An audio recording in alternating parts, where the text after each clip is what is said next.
Welcome to the Genius Factory. Enjoy the video.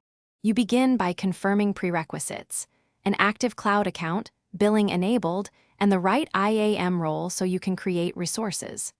Once confirmed, open the Cloud Console and go directly to storage or buckets. This moves you past idle setup into action. Next, pick a descriptive, globally unique bucket name, select the region closest to your users, and set a storage class that balances cost versus access needs, because these choices determine latency and billing. Now you configure the bucket details that control behavior and security. Enable versioning if you need object history, and add lifecycle rules to move older objects to colder storage automatically. This saves cost over time. For access, choose uniform bucket-level access for simpler IAM management or fine-grained permissions if applications require separate ACLs.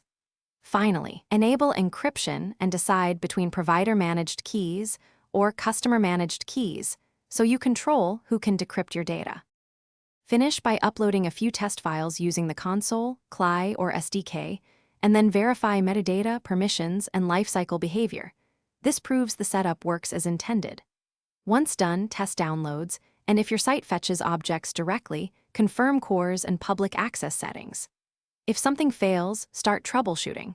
Review IAM audit logs for permission denials, inspect bucket ACLs and uniform access settings, and make sure billing, quotas, or organization policies are not blocking operations. Thanks for watching. If you found this helpful, don't forget to like and subscribe.